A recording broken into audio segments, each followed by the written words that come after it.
चाहेंगे। सभी साथियों को, पत्रकार छायाकार बंधुओं को नमस्कार। आप सभी ने अपना कीमती समय निकाल कर मुझे ये समय दिया। देखिए, मैं प्रोफेशन से एडवोकेट हूँ और मैं सामाजिक हित में कार्य करती रहती हूँ।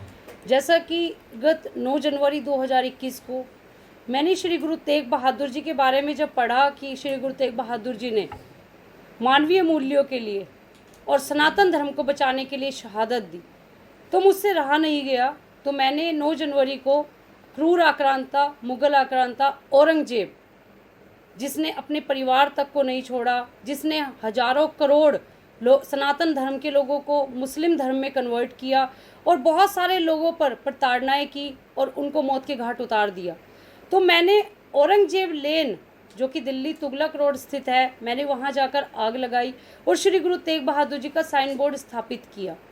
उसके बाद उसी दिन हम पे मुकदमा दर्ज हुआ, तिहाड़ कॉम्प्लेक्स ले जाया गया। गुरु तेग बहादुर जी की कृपा मुझ पर थी, इसलिए सेम डे हमारी जमानत हो गई। उसके चलते हुए कल मुझे एक समन रिसीव हुआ, जो कि पटियाला हाउस कोर्ट में कोर्ट नंबर 26 में हमें बुलाया गया है। और समन जो है वो भी मैं आपको दिखाना चाहती हूँ कि ये आप देख सकते हैं कि ये मुझे समन रिसीव हुआ है। तो मैं ये कहना चाहती हूँ, सबसे पहले तो देखिए, अगर मैं सरकारों की बात करूँ तो सबसे पहले बहुत बड़ी बुराई थी औरंगजेब लेन। तो गुरु तेग बहादुर जी का शीशगंज गुरुद्वारा साहिब कुछ ही दूरी पर है, और क्या सरकारें भूल गई है कि श्री गुरु तेग बहादुर जी ने जो शहादत दी, उनके बेटे गुरु गोविंद सिंह जी ने अपना पूरा वंश न्योछावर कर दिया। उनके दो छोटे छोटे साहिबजादे, बाबा फतेह सिंह जी, जोरावर सिंह जी, छोटे छोटे बच्चों को नीहा में चिनवा दिया गया। तो पूरा वंश कुर्बान कर दिया इन मानवीय मूल्यों के लिए, लेकिन आज सरकारें टस से मस नहीं हो रही। उसके चलते जब मैंने औरंगजेब लेन में आग लगाई, तो पहली बार तो सरकार को केस दर्ज ही नहीं करना चाहिए था, और इस तरीके से अगर केस दर्ज किया है तो देखिए, ये आपके सामने है, मुझे सम्मान कल रिसीव हुआ है। परसों 8 अप्रैल को मुझे पटियाला हाउस में पेशी के लिए बुलाया गया है। तो इसी के संदर्भ में मैंने प्रेस कॉन्फ्रेंस रखी कि अगर सामाजिक हित में एक महिला अपना प्रोफेशन छोड़कर समाज और सरकार को संदेश देने के लिए इस तरीके से आगे आती है, तो किस तरीके से सरकार मुकदमे दर्ज कर और इस तरीके से समनिंग करके हमें बुलाने की कोशिश करती है। उसी संदर्भ में आज ये प्रेस कॉन्फ्रेंस रखी, ताकि समाज तक भी ये बात पहुंचे कि अगर एक महिला उठकर समाज के लिए कार्य कर रही है तो कितनी अड़चनें आ रही हैं, किस तरीके से मतलब लोग इस तरीके से सरकारें हमारे ऊपर शिकंजा कसने के लिए तैयार बैठी हुई है।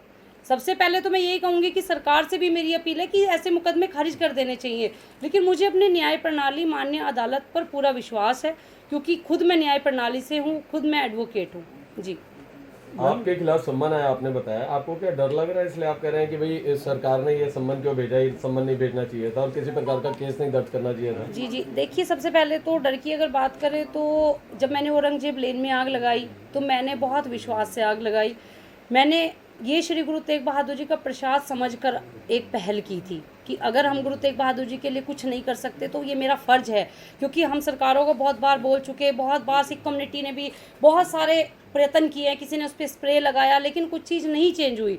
लेकिन मैंने अपनी धार्मिक भावनाओं के चलते वो आग लगाई थी। सबसे पहले तो अगर मुझे डर होता तो मैं उसी दिन वो आग ना लगाती। मुझे तिहाड़ भी ले जाया गया, मुझे कोई डर नहीं लगा। आप देख सकते हैं कि मैं बहुत ज़्यादा, मुझे विश्वास था और मैं गर्व महसूस कर रही थी कि मैं उस भारतवर्ष की बेटी हूँ, उस करनाल की बेटी हूँ जिसको कोई डर नहीं है। अगर बुराई के लिए मुझे अपने प्राण भी त्यागने पड़े तो मैं उससे भी पीछे नहीं हटती, क्योंकि अगर मैं श्री गुरु तेग बहादुर जी का प्रचार करती हूँ तो डंके की चोट पे करती हूँ। आज मैं अपने आप को गुरु तेग बहादुर जी की बेटी कहती हूँ। भक्ति और शक्ति का मार्ग गुरु तेग बहादुर जी ने दिखाया, तो मैं पीछे नहीं हट सकती। और मैं ये सम्मान के लिए भी आपको इसलिए इनविटेशन दिया है पत्रकारों को कि देखिए, जब सामाजिक बुराई के लिए हम लोग आगे आते हैं तो इस तरह की मतलब अड़चनें आती है। इन अड़चनों से घबराना तो मेरे लिए कोई ऐसा नहीं है कि इन अड़चनों से मैं घबरा जाती हूँ, ना ही मैं इन चीज़ों से घबराती हूँ। औरंगजेब लेन में आग लगी मेरा सौभाग्य था, लेकिन आज आपको इसीलिए बुलाया गया कि लोगों को पता चले, सरकारों तक हमारा संदेश पहुंचे। एक तरफ तो बीजेपी सरकार सिक्खी को लेके काफ़ी बड़े बड़े कार्यक्रम कर रही है और दूसरी तरफ ये लेन मनाए जा रहे हैं।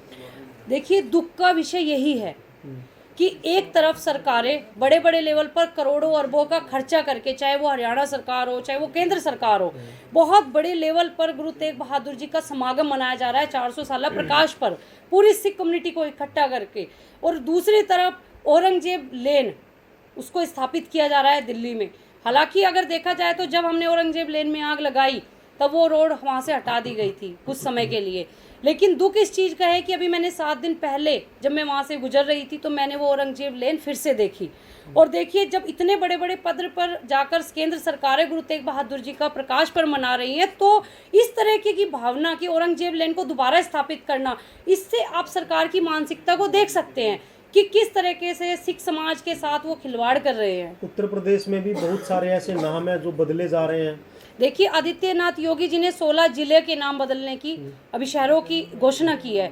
तो मेरी तो सिर्फ एक रोड को चेंज करने की डिमांड ही थी, मेरी कोई इतनी बड़ी डिमांड नहीं है। और जिसमें मैं आपको दिखाती हूँ कि देखो, आप पार्टी ने मैंने आम आदमी पार्टी के रामनिवास गोयल जी से मैं मिली, विधानसभा के स्पीकर से, और उन्होंने आश्वासन दिया हमारे सामने, उन्होंने गृह मंत्रालय को मेल की है, हमारे सामने उन्होंने हिदायतें दी हैं कि दोबारा ये बोर्ड ना लगाया जाए।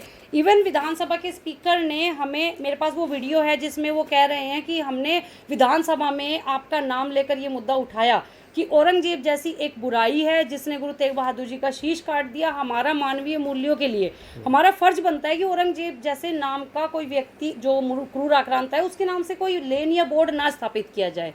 लेकिन देखिए, ये रिसीविंग्स हैं सारी। मैंने नगर निगम को भी लेटर लिखा, माननीय वीरेंद्र सिंह जी जो उस टाइम वहाँ पर डायरेक्टर थे, ये देखिए सब कुछ हम करके देख चुके। लेकिन इस तरीके से अगर ये सब कुछ किया जा रहा है, ये देखिए सारे रिसीविंग्स मेरे पास हैं जो कि गुरु तेग बहादुर ब्रिगेड की तरफ से। फिर 9 जनवरी को हमें दिल्ली गवर्नमेंट की तरफ से एक लेटर भी जारी होता है। आप मतलब शॉकिंग न्यूज़ ये है कि देखिए, दिल्ली गवर्नमेंट खुद हमें एक लेटर भेज रही है 9 फरवरी को, और कह रही है कि आप गुरु तेग बहादुर जी के नाम पर अगर कुछ और दिल्ली में रोड स्थापित करना चाहते हैं तो आप हमें नाम दे सकते हैं, हम उनके नाम से मेमोरियल बनाने के लिए भी तैयार हैं। और श्री गुरु तेग बहादुर, जो औरंगजेब लेन आपने हटाई, उस औरंगजेब लेन को भी हटाकर गुरु तेग बहादुर जी लेन का निर्माण करने के लिए तैयार है। हम इसकी तैयारी कर चुके हैं। लेकिन दुख इस चीज़ का है कि जहाँ एक तरफ गुरु तेग बहादुर जी के समागम मनाए जा रहे हैं, एक तरफ उन्हीं के हत्यारे औरंगजेब के लेन बहुत शौक से लगाई जा रही है, वो भी वीआईपी रोड पर। आपको नहीं लगता कि जो भी पॉलिटिकल पार्टियां हैं या सरकारें हैं वो धर्म का नाम लेकर सिर्फ वोट बैंक की राजनीति कर रही हैं? देखिए, मैं तो ये कहती हूँ कि सरकारें जो है धर्म के नाम पर ही आज वोट बैंक अपना ले रही है। और ये पूरा देश जो है एक ऐसे बारूद पर बैठा हुआ है कि यहाँ कभी भी धर्म युद्ध हो सकता है, क्योंकि सनातन, इस्लाम और ईसाई धर्म, सिख धर्म सब एक ही हैं। सनातन और सिख तो खासकर एक दूसरे के पहलू हैं, इनको अलग नहीं माना जा सकता। और मेरी पूरे देशवासियों से यही अपील है कि धर्म के नाम पर ना लड़ें। धर्म सबसे बड़ा इंसानियत का है, सबसे पहले आप अच्छे इंसान बने। और दूसरी बात यह है कि सभी जो सरकारें हैं वो यही करती आई है, एक सरकार की बात नहीं है, सभी धर्म के। लेकिन अब जो हालात बन चुके हैं वो बहुत बदतर बन चुके हैं। मैं किसी पार्टी का ना विरोध करती हूँ ना मैं समर्थन करती हूँ, लेकिन मैं सच्चाई के साथ खड़ी होती हूँ। और आप देख रही हैं सच्चाई का नतीजा क्या है। जब आपने आग लगाई थी, कुछ भावना जो भी आपके मन में थी, क्या आज भी उसी रास्ते पर चल रहे हैं? बिल्कुल, देखिए मैं उस भावनाएं के चलते हमने श्री गुरु तेग बहादुर ब्रिगेड का निर्माण किया, क्योंकि मेरा मानना ये है कि देखो, श्री गुरु तेग बहादुर जी ने अपनी 3 वंश वार दिए, अपने 3 वंश कुर्बान किए हैं। तो मेरा फ़र्ज बनता है कि हम उनका नाम लेकर अपना फ़र्ज, अपना कर्ज उतार सकते हैं। अगर मुझे ये जीवन मिला है तो क्यों ना हम गुरु तेग बहादुर जी के अपना जीवन उनके चरणों में समर्पित कर दें। मैंने 1.5 साल से मेरी एडवोकेसी छूटी पड़ी है, और इस मुहिम के चलते एक एक दिन मैं आपको बता नहीं सकती हूँ, मेरे लिए परीक्षा की घड़ी है, क्योंकि हर दिन कोई ना कोई चुनौती मेरे सामने होती है। लेकिन गुरु तेग बहादुर जी का आशीर्वाद मेरे ऊपर है, मैं इन चीज़ों से नहीं घबराती हूँ। और गुरु तेग बहादुर जी का आशीर्वाद लेकर ही मैं इस मुहिम में हूँ। मैंने अपनी एडवोकेसी छोड़ी, मेरा परिवार से भी बहुत, आपको पता ही है, जब धर्म के मार्ग पर चलते हैं तो परिवार का भी विरोध होता है, लेकिन समय रहते सभी कुछ ठीक हो जाएगा। और मैं अपना सब कुछ छोड़ के गुरु तेग बहादुर जी का प्रचार करती हूँ, क्योंकि देखिए मेरे लिए बहुत सौभाग्य की बात है कि जिस कुल में मैंने जन्म लिया वो उनका बचाया हुआ है। और मैं तो विश्व के सभी लोगों से अपील करना चाहती हूँ, श्री गुरु तेग बहादुर जी का नाम घर घर जाना चाहिए। दिल्ली में जनता किसी का चीज सहयोग- का नाम बदलना एक प्रोसेस का हिस्सा है जिसमें राज्यपाल या केंद्र सरकार और गृह मंत्रालय का बड़ा रोल है। जी तो उसमें कहीं आप किसी से मिले, राज्यपाल से या केंद्र सरकार में किसी से? देखिए, हमने यहाँ से मेल्स की हैं, लेटर्स लिखे हैं, हम समय मांगते हैं उनसे मिलने का, समय नहीं दे पाते। हम लोग कॉल्स करते हैं तो वो कहते हैं कि ठीक है नेक्स्ट वीक फ़ोन करना। तो मतलब एक प्रोसेस को विचाराधीन नहीं रख रहे हैं। जब मिलने का ही समय नहीं देंगे, हम लोग मेल पे मेल किए जा रहे हैं, उनको लेटर से लिख रहे हैं, किसी लेटर का कोई अभी तक हमें जवाब नहीं मिला। और इस रोड को अगर बात की जाए, इसमें भी देखिए राजनीति है। मैं आपको एक बात और बताऊंगी, काफ़ी समय पहले ये रोड औरंगजेब रोड के नाम से बना हुआ था, जिसको बदलकर अब्दुल कलाम रोड कर दिया गया था। लेकिन सरकार की मानसिकता देखिए कि उन्होंने फिर भी एक लेन बनी हुई है, उसको औरंगजेब लेन के नाम से छोड़ दिया था, ताकि फिर भी वोट बैंक उनको मिलता रहे उस तरीके से। और औरंगजेब का तो नामो निशान भारतवर्ष में होना ही नहीं चाहिए। जब आपने आग लगाई थी आपके साथ काफी लोग और भी थे, सम्मान सिर्फ आपको आया या बाकी सबको भी आया? देखिए, मैं आपको बताऊं कि वहाँ पर कुछ लोग भीड़ का हिस्सा थे, जो उनको जबरन पुलिस ने गिरफ्तार कर लिया। हो सकता है उनको भी आए हो, लेकिन मेरे तक कोई इन्फॉर्मेशन ऐसी नहीं है। जो मेरे संपर्क में एक दो लोग थे, उनको समन रिसीव हुए हैं, उन्होंने मुझसे कांटेक्ट किए, तो हम लोग सभी पेश हो रहे हैं। बाकी उसमें कुछ लोग थे जो छोटे वहाँ पर खड़े हुए थे, तो वो भीड़ का हिस्सा थे। चार्जेस क्या क्या लगाए गए यहाँ पे? उन्होंने PDP एक्ट लगाई है, 435 IPC। मैम एक बात बताएं, अब यहाँ तक आ ही गए हैं तो हमारे चैनल को सब्सक्राइब जरूर करें और नीचे दिए गए बेल आइकन को जरूर दबाएं ताकि हर खबर सबसे पहले पहुंचे आप तक।